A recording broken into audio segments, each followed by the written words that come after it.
En el año 2017, Netflix emitió su serie de suspense psicológico y crimen, Mindhunter, basada en el libro de crimen real de 1995, Mindhunter, dentro de la unidad de delitos seriales de élite del Federal Bureau of Investigation, escrita por el agente retirado del Federal Bureau of Investigation, John E. Douglas y el autor Mark Olshaker. La serie se centra en dos agentes del Federal Bureau of Investigation, junto con un psicólogo, que iniciaron un proyecto de investigación sobre la psicología de los asesinos en la década de los 70. Una de las figuras más notables de la serie es Edmund Kemper, un asesino en serie de la vida real, quien acabó con la vida de 10 personas durante casi una década durante los años 60 y 70. Tanto en la vida real como en la pantalla, Kemper puede parecer tanto accesible y relajado como inquietantemente intimidante. Aunque Mindhunter ayudó a destacar los horribles crímenes de Kemper, es bien conocido en la comunidad de crimen verdadero por el terror que causó y su franqueza al hablar de sus crímenes. Este documental explora la vida y los crímenes de Edmund Kemper, conocido como el asesino de la universidad.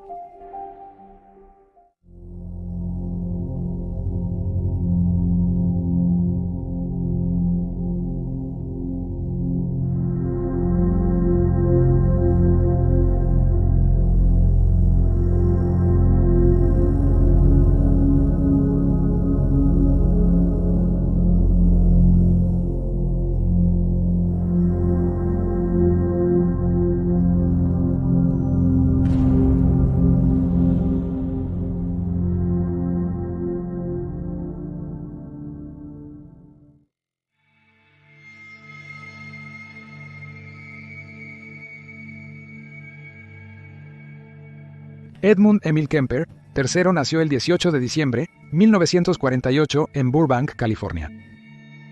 Era el hijo del medio y único hijo de sus padres, Clarnell Elizabeth y Edmund Emil Kemper Jr.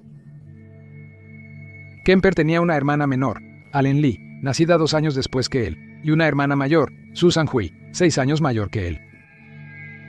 Aunque su relación con Alan no está clara, parece que Susan se comportaba de manera bastante antagónica hacia su hermano, quizás más de lo que normalmente lo haría un hermano mayor. De manera similar a la madre de Kemper, Clarnell, Susan solía incitarlo y burlarse de él. Sin embargo, Clarnell solía exagerar las cosas. Su relación fue difícil desde el principio. Como resultado, Kemper se acercó más a su padre, quien se hacía llamar Guy, un veterano de la Segunda Guerra Mundial, que pasó tiempo después probando armas nucleares en el polígono de pruebas del Pacífico, antes de dejar su posición para poder regresar a California para estar con la familia. Empezó a trabajar de electricista aquí. El matrimonio de Guy y Clarnell era frágil. Los dos parecían resentirse mutuamente, y Clarnell describió el nuevo trabajo de su esposo como de baja categoría. Además, Guy a menudo comparaba a su esposa con la guerra, diciendo que ella era peor que eso, afirmando que las misiones suicidas en tiempos de guerra y las pruebas de bombas atómicas no eran nada en comparación con vivir con Clarnell. Luego añadió, ella lo afectó grandemente, más de lo que lo hicieron 396 días y noches de lucha en el frente. Kemper, al crecer, era distinto a los demás niños en varios aspectos. Pesando 13 libras cuando nació, a la edad de 4 años ya era más alto que los otros niños de su edad. A los 15 años había crecido hasta los 6 pies y 4 pulgadas, solo 5 pulgadas menos que su estatura de adulto. Durante su infancia, Kempo también era reconocido por su comportamiento espeluznante cuando comenzó a exhibir hábitos como la crueldad hacia los animales. A los 10 años, enterró vivo al gato familiar. Después de que murió, lo desenterró, lo decapitó y montó su cabeza en una estaca. En un artículo sobre la vida de Kemper, escrito por Catherine Ramsland, él declaró que se sentía empoderado al mentir exitosamente sobre el paradero del gato y si estaba o no involucrado en su desaparición. Kemper dijo que disfrutaba poder presentar una fachada en la que la gente pudiera confiar, sabiendo que no era la persona que les estaba revelando y sabía que estaba viviendo en 2 mundos diferentes. A los 13 años, la violencia de Kemper no había disminuido. Mató a otro gato de la familia cuando sintió que éste prefería a su hermana menor, Alan.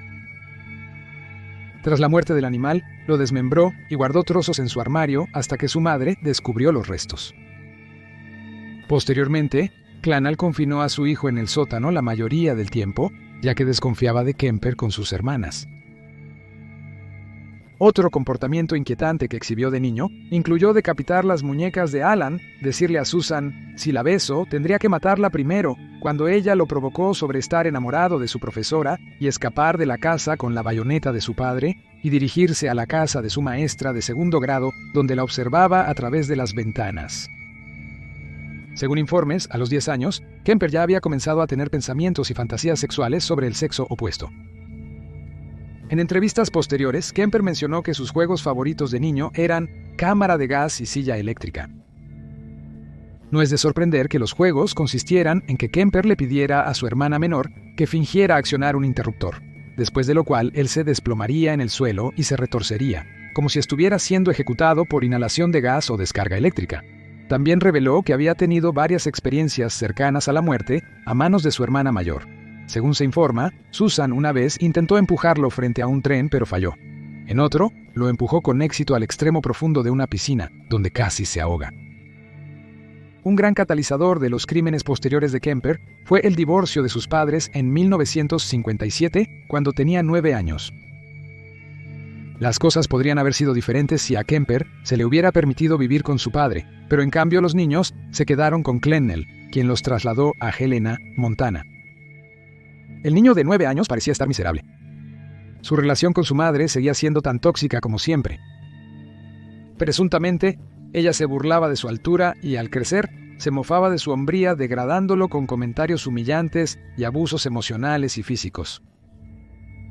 Kemper una vez escuchó a Clarnell describir a su hijo como un verdadero raro, y ella se negó a mostrarle cualquier afecto por miedo a que lo volviera gay. También lo reprendía frecuentemente por ser como su padre, diciéndole a Kemper que le recordaba a Guy, un hombre al que obviamente despreciaba mucho y que ninguna mujer lo amaría nunca. Kemper comentó que su madre, quien lo abusaba, era una mujer enferma y enfadada.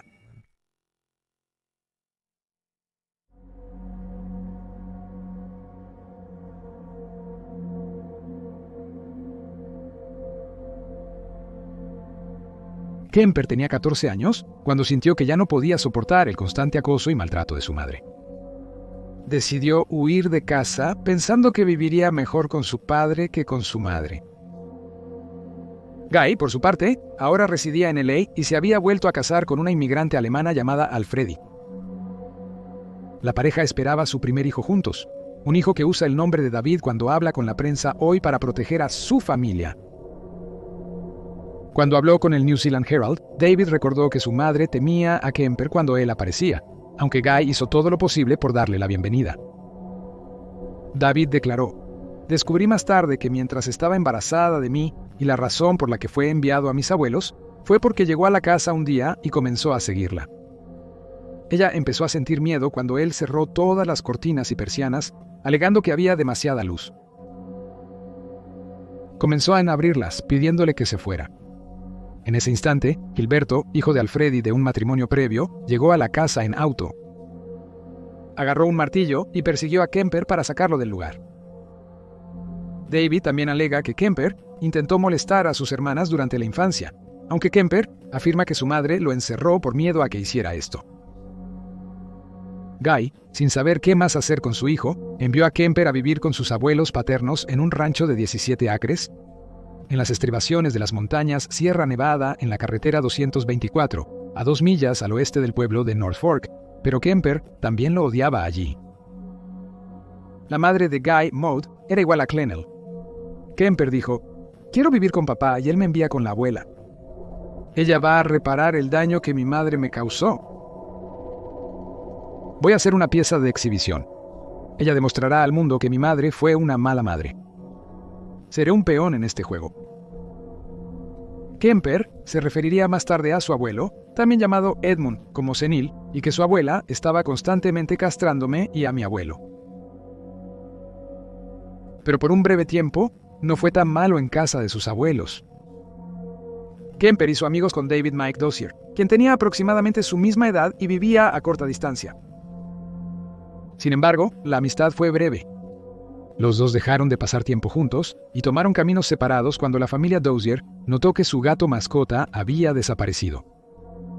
La madre de Mike también mencionó que su funda de almohada desapareció en ese mismo periodo. Sintiéndose incómodos, la familia se distanció de Kemper. Aunque nunca se probó nada, parece probable que Kemper estuviera involucrado en la desaparición del gato y la funda de almohada. Dada su historia, Kemper se describió a sí mismo durante esta etapa de su vida como una bomba de tiempo ambulante. El 27 de agosto de 1964, Kemper, de 15 años, finalmente llegó a su límite. Sentado en la cocina con su abuela, el adolescente tuvo una discusión acalorada y su temperamento se encendió violentamente. Se levantó y salió de la habitación, volviendo un momento después con el rifle que su abuelo le había regalado por Navidad el año anterior. El arma había sido confiscada a Kemper recientemente por usarla con demasiada frecuencia para disparar a animales sin motivo, solo por placer. Las últimas palabras de Maud fueron: «Oh, más vale que no estés disparando a los pájaros de nuevo». Un segundo después, Kemper apretó el gatillo, disparándole a su abuela en la cabeza. Según el psiquiatra Donald Lund, quien lo entrevistó de adulto, el joven de 15 años apuñaló repetidamente a Maud con un cuchillo de cocina. Sin embargo, la mayoría de las fuentes afirman que después de su muerte, a la mujer de 66 años le dispararon 2 o 3 veces en la espalda. Kemper arrastró su cuerpo hasta el dormitorio, una tarea sencilla para el joven de 1.90 y 3 metros de altura. Tras el fallecimiento de Maud, el abuelo de Kemper volvió a casa.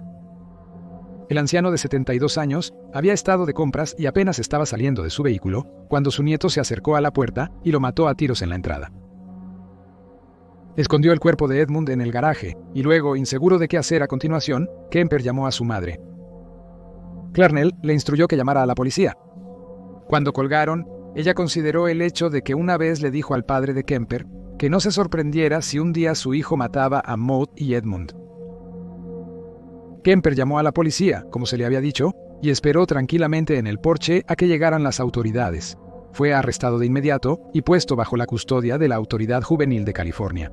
Durante sus entrevistas en aquel momento, el chico de 15 años afirmó que solo quería ver cómo se sentía matar a la abuela. Luego agregó que había matado a su abuelo para que no supiera que ya había asesinado a Maud. No quería entrar en el lado malo de Edmund y soportar su ira. El psiquiatra Donald Lund dijo que Kemper, al llevar a cabo este acto a su manera, había vengado el rechazo tanto de su padre como de su madre. Tras su arresto, un psiquiatra de la corte diagnosticó a Kemper como un esquizofrénico paranoico. Debido a su determinación, evitó una cárcel tradicional y fue enviado al Hospital Estatal Atascadero, una instalación de máxima seguridad para convictos con problemas de salud mental. Durante su encarcelamiento, se reveló que su 101 era extremadamente alto, entre 136 y 145. Su medio hermano, David Weber, afirmó que su madre, Susan, le dijo que su 101 superaba los 180. Cita: falsificó sus pruebas de 101 para que siempre mostraran un 101 en los altos 140. Es un sociópata supergenio de mente, incapaz de preocuparse por los demás, sin importar lo que diga o muestre. Esto se alinea de alguna manera con la idea de que Kemper manipuló sus pruebas psiquiátricas para mostrar los resultados que él favorecía. Según John Douglas, el agente del Federal Bureau of Investigation, que escribió el libro Mindhunter, el adolescente rápidamente se volvió tan confiable para el personal del hospital que fue capacitado para administrar pruebas psiquiátricas a otros reclusos. Memorizó la respuesta necesaria, lo que convenció a los médicos de que se había reformado y ya no era una amenaza para la sociedad. De acuerdo con los informes, Kemper fue un prisionero modelo mientras estaba encarcelado. Se unió a la Cámara Junior de los Estados Unidos, también conocida como los Jaycees, una organización sin fines de lucro que busca ayudar a las personas a desarrollar habilidades personales y de liderazgo a través del servicio comunitario. Kemper afirmó que ayudó a los psiquiatras en el hospital a desarrollar nuevas pruebas y escalas. Un psiquiatra alentó la ética de trabajo de Kemper, destacando que era un muy buen trabajador, y eso no es típico de un sociópata, realmente se enorgullece de su trabajo. Durante su tiempo en Atascadero, los psiquiatras y trabajadores sociales no estuvieron de acuerdo con los diagnósticos que se le habían dado a Kemper de esquizofrenia paranoide. Sus informes señalaron que el adolescente no mostró fuga de ideas, ninguna interferencia con el pensamiento, ninguna expresión de delirios o alucinaciones. y ninguna evidencia de pensamiento extraño. Como resultado, se le diagnosticó una condición menos grave descrita como un trastorno del rasgo de la personalidad, de tipo pasivo-agresivo.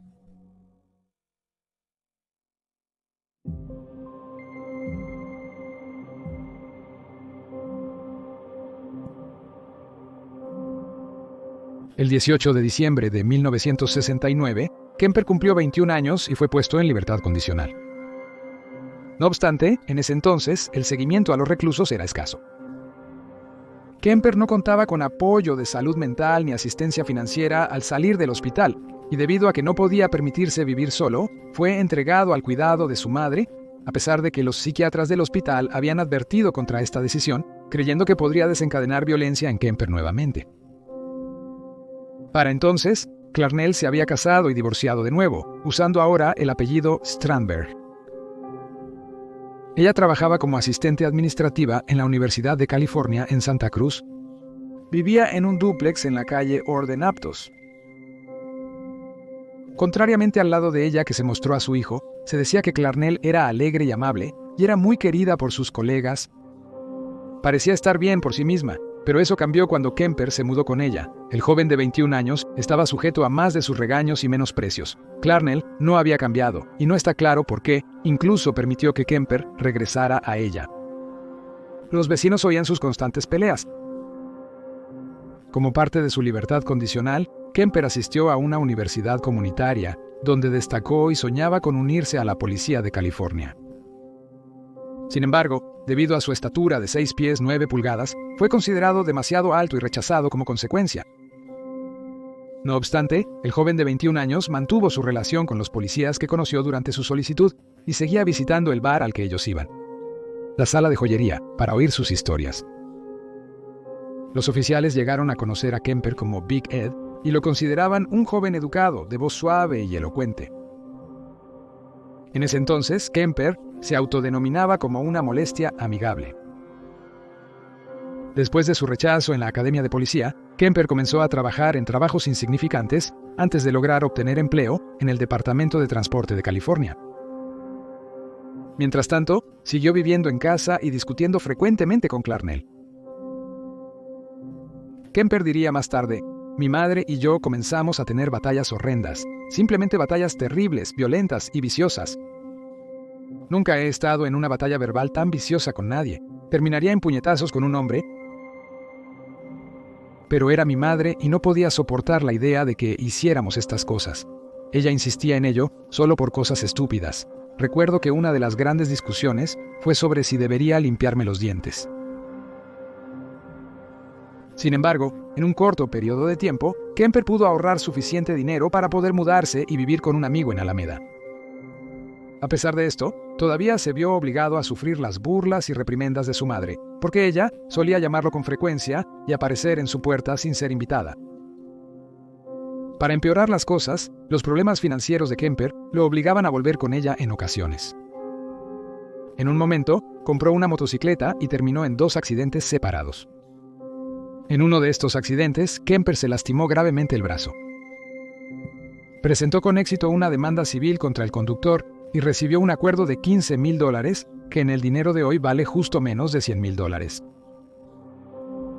Con este dinero compró un Ford Galaxy y en entrevistas posteriores, Kemper describió cómo podía pasear en este vehículo y mirar a las mujeres. Preparó su coche con bolsas de plástico, cuchillos, una manta y esposas en el maletero. Por esta época, Kemper conoció a un estudiante de la escuela secundaria de Turlock en una playa de Santa Cruz. Según un artículo de 1973 del Greeley Daily Tribune, con sede en Colorado, la pareja se comprometió en marzo de ese año, pero la relación se desmoronó antes de que incluso se casaran, cuando Kemper fue arrestado un mes después. La 17 años nunca ha sido identificada públicamente. Estaba tan conmocionada que sus padres solicitaron que su nombre se mantuviera fuera de la prensa y fue enviada lejos de la escuela para que pudiera lidiar con la verdadera identidad de Kemper en privado.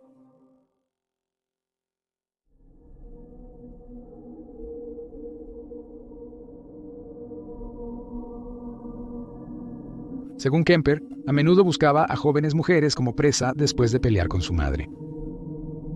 recordó que durante una pelea específica, ella se había negado a presentarlo a ninguna de las mujeres que había conocido a través de su trabajo, diciéndole: además, tanto los psiquiatras como Kemper han acordado que las jóvenes mujeres a las que él se alistó eran sustitutas de su madre.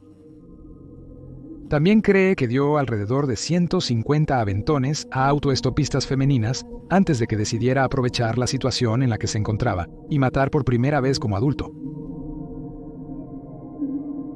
El primer asesinato de Kemper tras salir de prisión fue el 7 de mayo, 1972.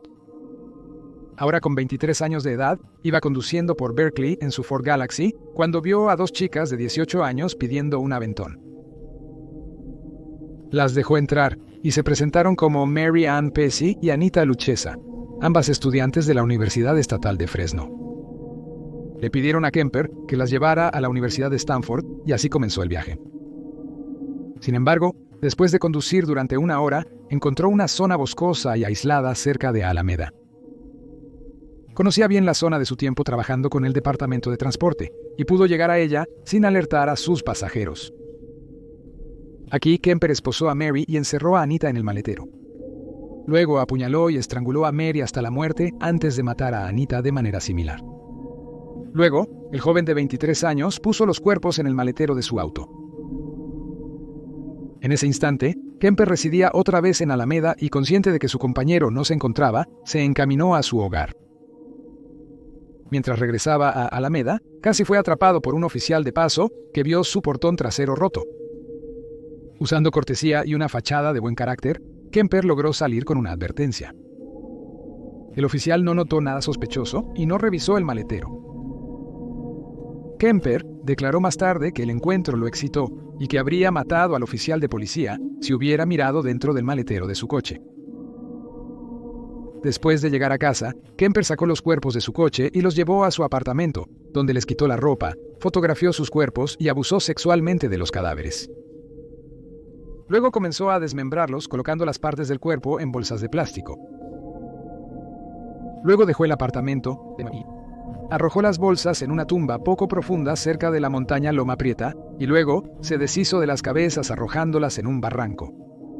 Participó en inhumación con ambos. El cráneo de Mary fue hallado en agosto, 3 meses después de su muerte, pero el resto de su cuerpo nunca fue encontrado. Asimismo, jamás se hallaron los restos de Anita.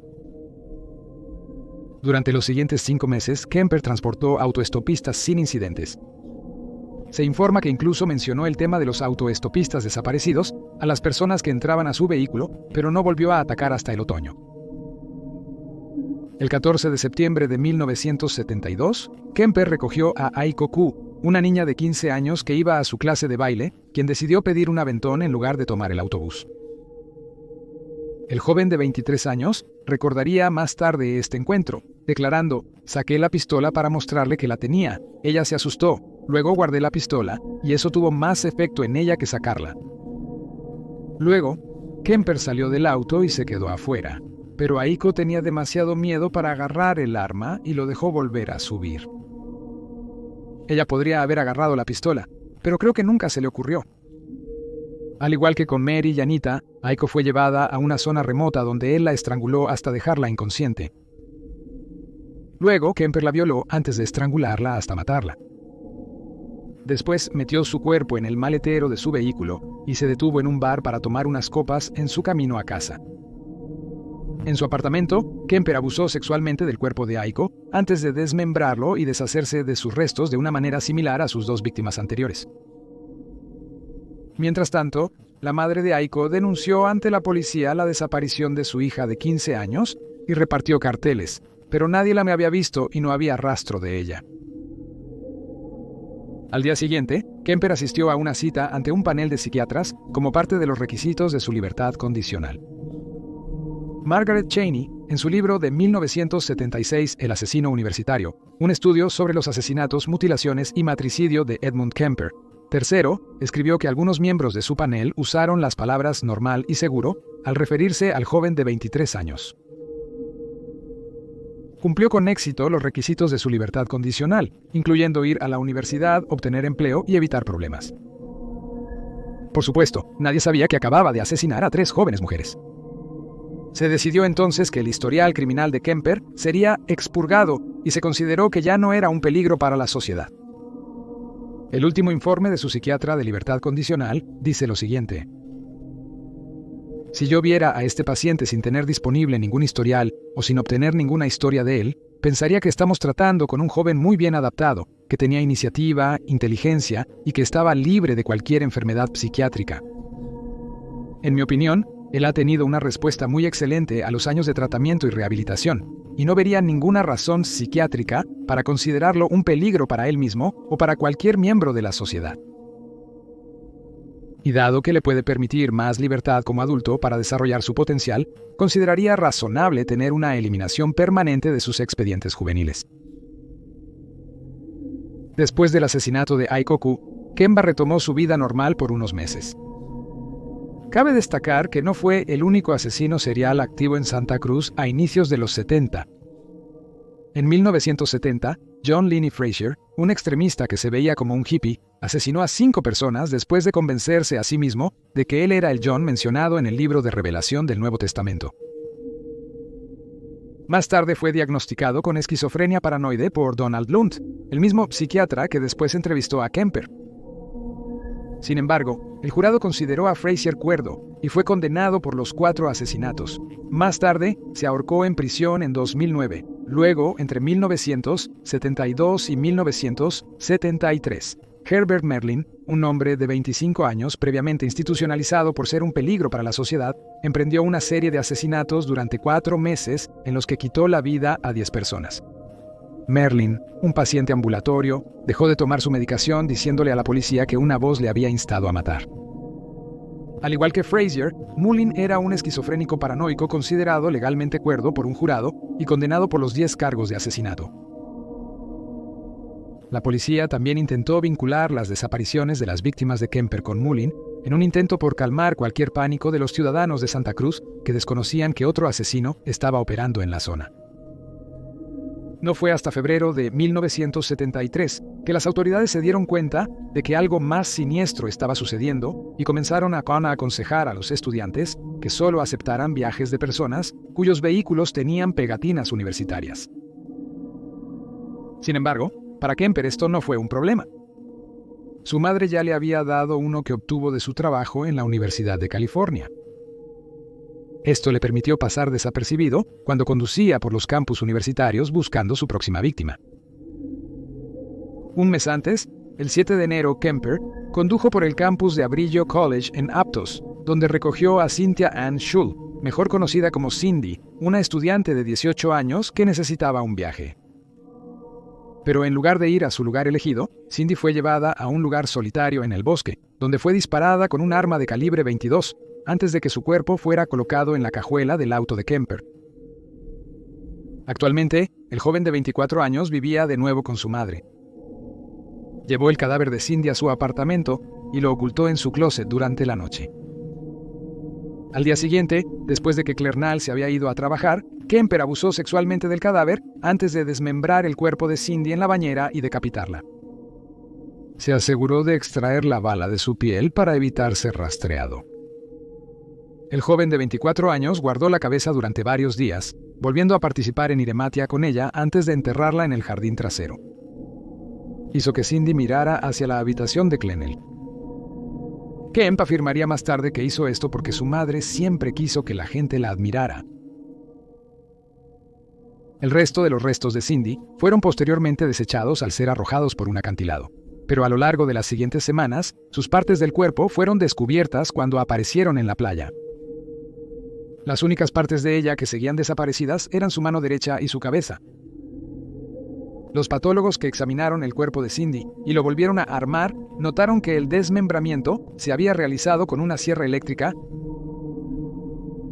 Menos de un mes después, el 5 de febrero, Kemper se fue de casa tras una acalorada discusión con su madre. Para entonces, la policía sabía que había un asesino suelto y había advertido a los estudiantes no subir a autos sin la pegatina de la universidad.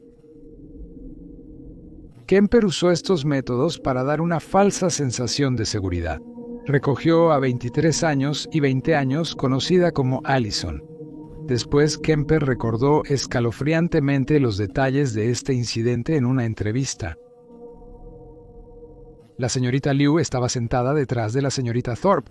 Avancé un poco más y disminuí la velocidad comentando sobre la vista. Dudé varios segundos moviendo mi pistola desde mi pierna hasta mi regazo. La recogí y apreté el gatillo. Cuando disparé, ella cayó contra la ventana. La señorita Liu entró en pánico. Tuve que disparar a través de sus manos. Ella se movió y fallé 2 veces. Desconcertado de que Allison no estuviera muerta, Kemper intentó golpear a la joven de 20 años en la sien antes de dispararle de nuevo. Pero según algunas fuentes, la joven aún estaba viva cuando él llegó ante las puertas de la universidad. Con un relato del delito que afirmaba, ella respiraba ruidosamente en el asiento trasero.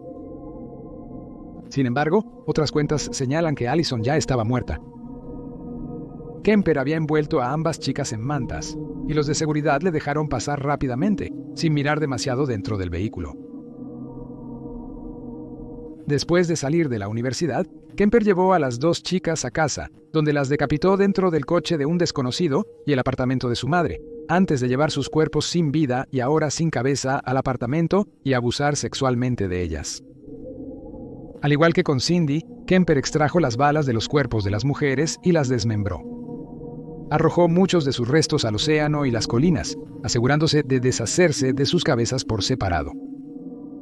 Algunos restos fueron hallados en Eden Canyon una semana después, y el 4 de marzo, excursionistas encontraron partes del cuerpo cerca de la Ruta Estatal 1 en el condado de San Mateo. Hallaron un cráneo y una mandíbula. Se determinó que pertenecían a 2 individuos diferentes, lo que motivó a la policía a buscar en el área donde descubrieron un segundo cráneo. Las fuerzas del orden compararon los restos con los informes que tenían de autoestopistas femeninas desaparecidas y determinaron que estos 2 cráneos pertenecían a Allison Liu y Rosalind Thorpe. Tras este hallazgo, la universidad implementó un sistema de autobuses para transportar de forma segura a los estudiantes entre diferentes ubicaciones. En entrevistas posteriores, se le preguntó a Kemper sobre su necesidad de decapitar a sus víctimas. Respondió de manera perturbadora: las fantasías de viaje de la cabeza eran un poco como un trofeo. La cabeza alberga el cerebro, los ojos y la boca, siendo el centro de todo. Esa es la persona. Recuerdo que me dijeron de niño, si cortas la cabeza, el cuerpo muere. El cuerpo no es nada después de que se corta la cabeza. Aunque eso no es del todo cierto, queda mucho en el cuerpo de la chica sin la cabeza. Fue el 20 de abril cuando Kemper finalmente decidió apuntar a la única mujer que había querido matar todo el tiempo, su madre. Esa noche, Clennell, ahora 52, volvió de una fiesta despertando a su hijo. Kemper entró en la habitación mientras ella leía sentada en la cama. Ella le dijo que suponía que él querría quedarse despierto toda la noche para hablar, a lo que Kemper respondió: «No, buenas noches». Sin embargo, una vez que Clarnell se durmió, su hijo se deslizó silenciosamente a una habitación donde la agredió brutalmente hasta que falleció. El espantoso acto terminó rápidamente, y los entrevistadores notarían más tarde que, al contar su historia de cómo asesinó a su madre, fue la única vez que el asesino 6ix9ine mostraba arrepentimiento. A menudo se ponía lloroso mientras narraba los eventos de la noche. Según una entrevista posterior, Kemper sintió que pronto sería descubierto después de quitarle la vida a su propia madre. En las semanas anteriores, un sargento de la policía había venido a preguntar sobre su pistola.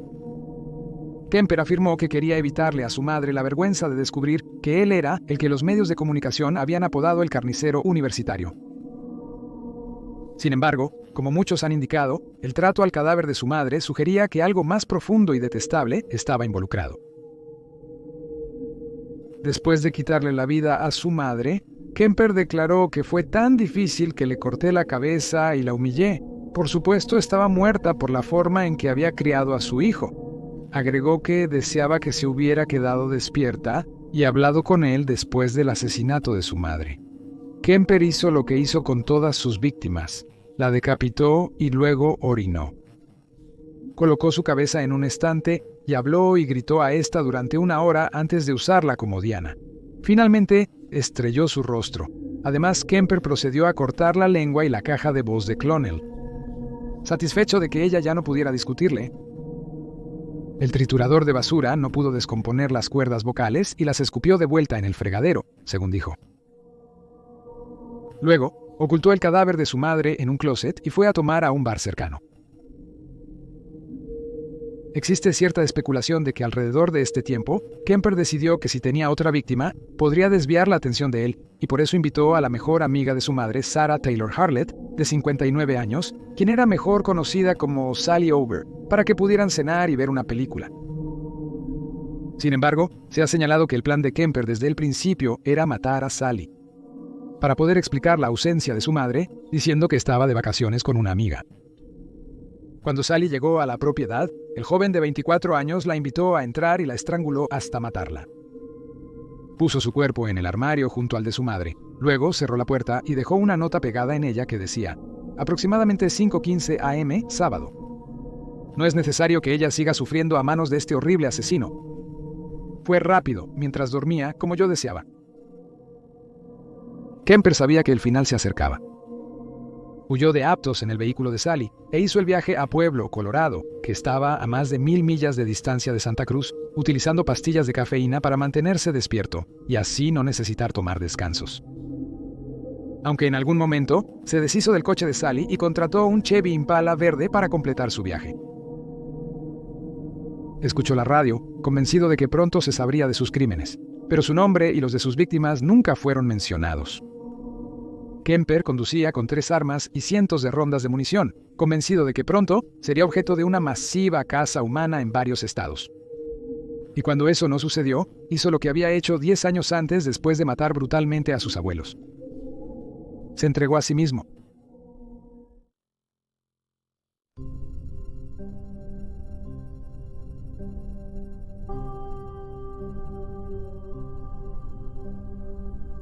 Las autoridades en Santa Cruz estaban atónitas cuando llegó la llamada desde una cabina telefónica en Pueblo el 23 de abril. Tan conmocionadas, de hecho, que en realidad no se tomaron a Kemper en serio y pensaron que estaba bromeando cuando dijo: maté a mi madre y a su amiga y maté a esas chicas universitarias. Maté a 6 de ellas y puedo mostrarte dónde escondí los pedazos de sus cuerpos. El joven de 24 años logró comunicarse con un oficial que lo conocía de la sala del jurado, pero incluso él no creía que Big Ed fuera un asesino. Finalmente, convenció a la policía de enviar a alguien a su casa para hallar los cadáveres. El sargento Alufi, quien había interrogado a Kemper sobre su pistola, fue enviado al lugar. Al entrar al apartamento, fue recibido con el hedor de la muerte y la putrefacción. Localizó sin dificultad los cuerpos de Clarnell y Sally en el armario, como indicó Kemper. Después de que el sargento Alufi confirmara las muertes, un equipo de detectives y el fiscal de distrito Peter Chang viajaron de California a Colorado para recoger a Kemper, quien estaba en una celda de la cárcel de Pueblo tras su confesión.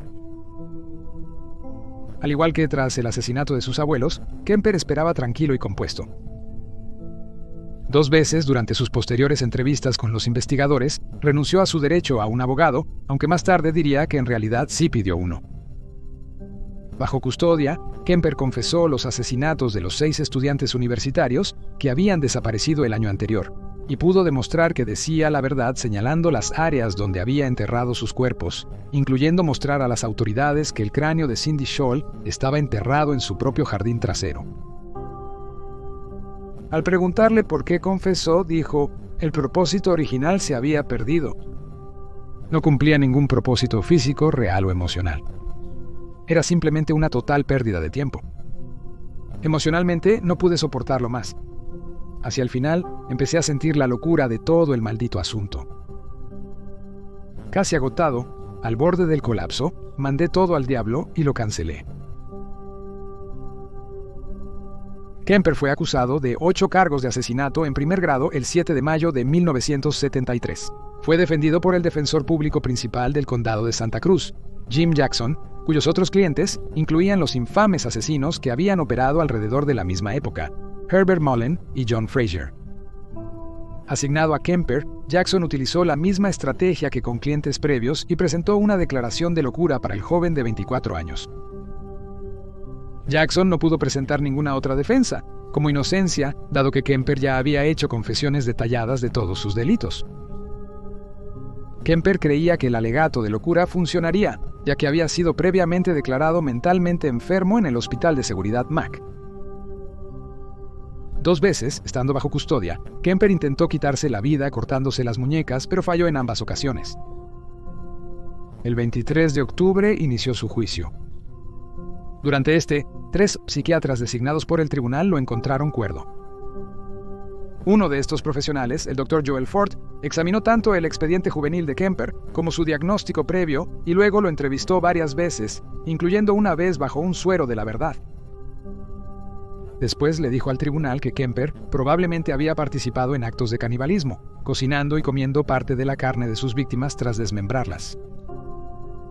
A pesar de estas acusaciones, el Dr. Ford aún concluyó que el joven de 24 años era lo suficientemente consciente como para entender la diferencia entre lo correcto y lo incorrecto, y dijo que Kemper se emocionaba con la infamia que a menudo acompaña a ser un asesino en serie. Kemper luego se retractó de confesar canibalismo, alegando que solo lo dijo porque pensó que ayudaría a su defensa de locura. Durante el juicio de Kemper, su hermana menor Alan testificó sobre algunos de sus comportamientos extraños desde la niñez. Mientras tanto, su abogado, Jackson, intentó conseguir que los psiquiatras del tribunal admitieran que las cosas que el joven de 24 años había hecho tanto como criminal como cuando era niño eran anormales y no pertenecían a alguien con un estado mental correcto. Aunque los 3 estuvieron de acuerdo en que los comportamientos eran inusuales, no cambió su opinión de que Kemper sabía lo que estaba haciendo cuando quitó la vida a 8 personas. También cuestionaron el diagnóstico original que le habían dado mientras estuvo en el Hospital de Seguridad de Mac en sus años de adolescencia, y sugirieron que solo porque Kemper había vivido en un mundo de fantasía, no necesariamente lo hacía psicótico. El 1 de noviembre, Kemper en persona tomó el estrado, aunque no parece haberle funcionado a su favor. Habló de su estado mental durante los crímenes y su necesidad de poseer mujeres, afirmando que las quería para él mismo, como posesiones, y que los actos de necrofilia que llevó a cabo eran claras señales de una mente inestable. También confesó que antes de su arresto había comenzado a beber más para lidiar con la culpa que sentía por extinguir vidas inocentes. Sin embargo, también habló sobre la emoción de decapitar a sus víctimas y cómo matar era como un narcótico para él. Durante este tiempo, Kemper también mencionó que sentía que tenía 2 seres habitando su cuerpo a la vez, y que cuando su personalidad asesina tomaba el control, era como si se desvaneciera. Indicó que esto ocurrió cuando mató a su abuela Maud. No está claro si Kemper era sincero cuando dijo esto, o si esto era otra mentira que contó para ayudar aún más a su alegato de insania. Menos de 3 semanas después de que comenzó el juicio, terminó el 8 de noviembre el jurado compuesto por 6 mujeres y 6 hombres, deliberó durante 5 horas antes de concluir que Kemper era cuerdo y culpable de todos los cargos presentados contra él. Aunque el joven de 24 años deseaba la pena de muerte, fue condenado en un momento en que había una pausa en la pena capital, y por lo tanto se le dio cadena perpetua en lugar de eso. Kemper fue enviado a la prisión estatal del Centro Médico de California en Boca Ville, en el condado de Solano, donde permanece hasta el día de hoy.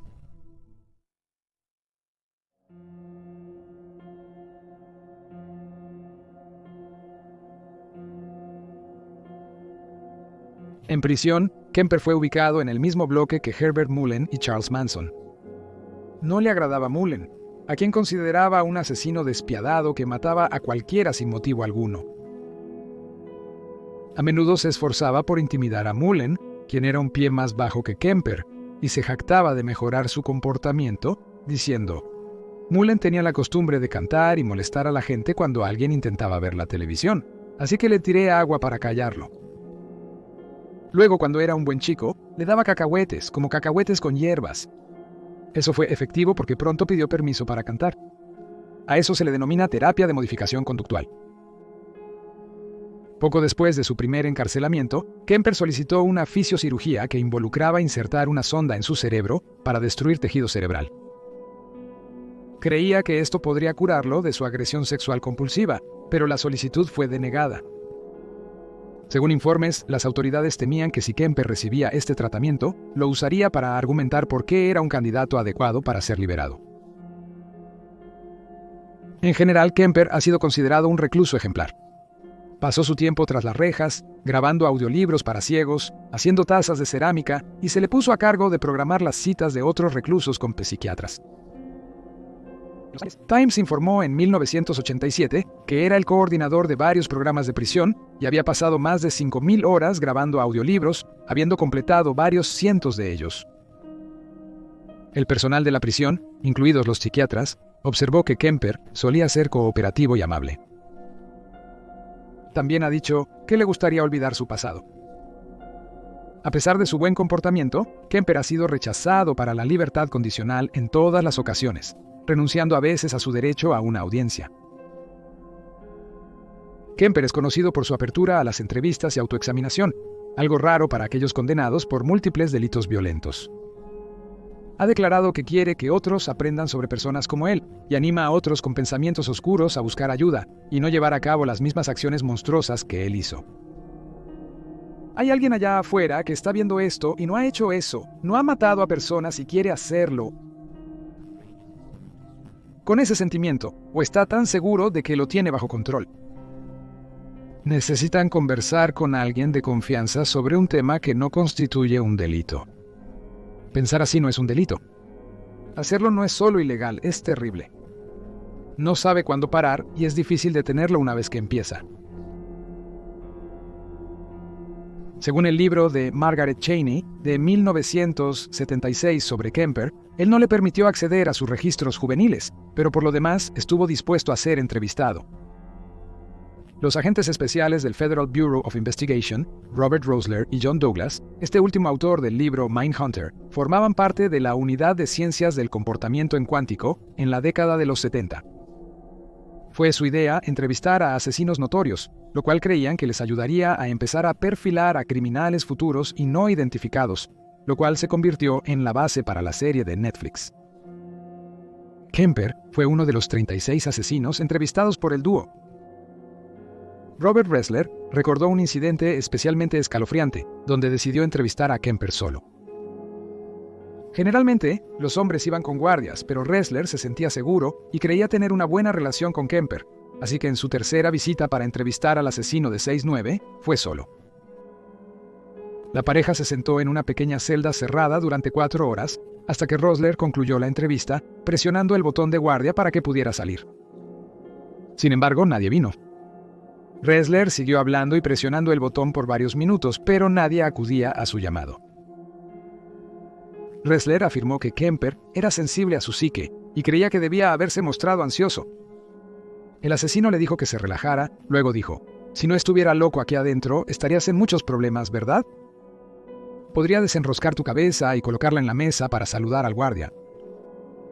Ressler intentó dar la impresión de que tenía una forma de defenderse, y luego finalmente apareció el guardia. Kemper dijo que bromeaba, pero Ressler se había perturbado lo suficiente para saber que nunca debía entrar solo nuevamente.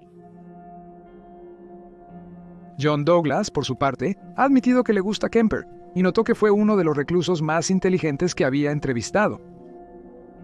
Dijo que era amigable, abierto, sensible y tenía un buen sentido del humor. También declaró que al asesino en serie le gustaba hablar mucho y era muy consciente de sí mismo. Al conocerlo, Douglas notó su enorme tamaño y escribió que podría haber partido a cualquiera de ellos por la mitad sin esfuerzo.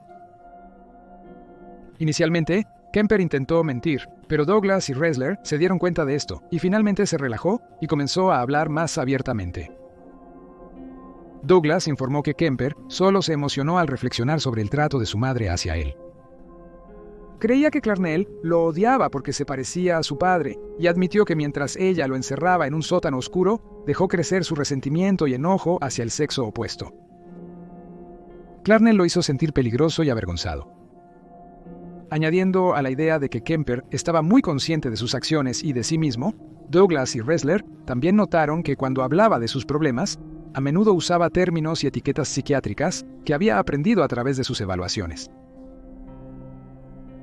Douglas y Ressler también concluyeron que Kemper veía lo que estaba haciendo a las mujeres como un juego y que sorprendentemente era talentoso para tranquilizar a los demás y hacerles sentir seguros. Douglas escribió que este tipo de información comenzaría a sugerir algo importante. Las señales que usamos para evaluar a otros, como suposiciones, lenguaje verbal y corporal, con frecuencia no aplican a los sociópatas. También resumió el enfoque y los objetivos finales de Kemper con 3 palabras: manipulación, dominación, control. El trío también discutió cómo el asesino en serie fantaseaba con matar incluso desde niño y que su fantasía primordial siempre fue matar a su madre. Antes de que finalmente lo hiciera, a menudo se colaba silenciosamente en su habitación por la noche, mientras ella dormía e imaginaba que finalmente estaba llevando a cabo el horrible acto. Douglas sintió que Clennell había ayudado a convertir a su hijo en un asesino, y que cada mujer que había sido asesinada, aparte de ella, había sido asesinada para practicar. El psiquiatra Donald Lund, quien entrevistó a Kemper después de su arresto, sintió que era un tipo de hombre y asesino muy diferente a John Frazier y Herbert Mullen, señalando que estaba completamente consciente de lo que estaba haciendo y se deleitaba en su perversión. También creía que su agresión sexual provenía de la ira infantil y fantasías violentas, y observó el hecho de que la difícil relación de Kemper con su madre era una constante entre los sadistas sexuales, donde el acto de matar a la madre se introduce en el mundo de la fantasía y se convierte en un aspecto poderoso de la excitación sexual. Lund también concluyó que todo para Kemper había comenzado una vez que se separó de su amado padre. Culpó a su separación y la ausencia de su padre en su vida a su madre. Lund señaló que Kemper quería una relación satisfactoria con una mujer, pero se sentía tan inadecuado que terminaba matándolas en cambio. También afirmó que la atención psiquiátrica que recibió de adolescente no había sido suficiente para él, y que el tratamiento efectivo para que la vida de Kemper hubiera resultado diferente tendría que haber ocurrido mucho antes de lo que lo hizo.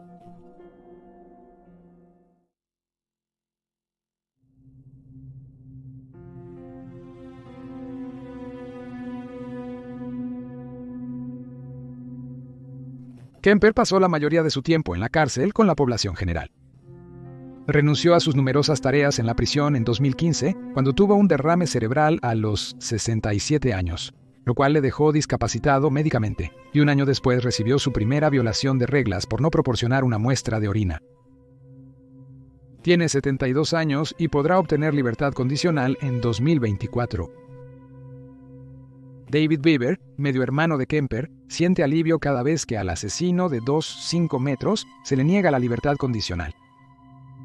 Cree que el hombre de 72 años ha guardado hasta un 30% de la verdad para él y dice que vive con miedo al día en que alguien decida liberar a Kemper al público. Además le dijo al New Zealand Herald que entre los miembros de su familia extendida hay quienes afirman que perseguirían al asesino en serie si alguna vez saliera, algo que su propio padre aparentemente intentó hacer cuando se supo que Kemper era un asesino. Según David, cuando mis padres descubrieron que fue Kemper quien mató a las chicas, mi papá desapareció durante 2 o 3 días con sus armas. Regresó y nos mudamos otra vez. Creo que se fue para matarlo, pero no pudo sin lastimar a un inocente. También afirma que la familia se distanció tras la condena de Kemper, y que él y sus padres se mudaron 18 veces antes de que él cumpliera algo que culpa a Susan y Alan, a quienes acusa de siempre informar a Kemper de su paradero. Se informa también que las hermanas creen que Kemper es una buena persona que hizo cosas malas. David culpa a Clarnell por cómo resultó Kemper, llamándola una psicópata alcohólica, mientras sus hermanas culpan al padre. David afirma que la mitad de la familia que cree que Kemper es un buen hombre en el fondo, trató a David como la oveja negra, y a menudo era excluido de los eventos familiares y olvidado cuando se trataba de Navidades y cumpleaños. Tanto Alan como Susan, esta última falleció en el año 2013, supuestamente renegaron de David en la adultez. Edmund Kemper, aunque sin duda malvado hasta la médula, es un asesino que nos recuerda que incluso los peores criminales son humanos. Con el paso de los años, ha realizado innumerables entrevistas, y muchos escritores y periodistas han salido de la experiencia, observando que Kemper es un hombre solitario, un niño pequeño a quien sus padres no amaban de la manera que él necesitaba, y un asesino algo arrepentido. También es un hombre que abusó de cadáveres, casó a jóvenes vulnerables que confiaron en él, y un manipulador calculador que observaría con calma y usaría todo lo que notara para su ventaja.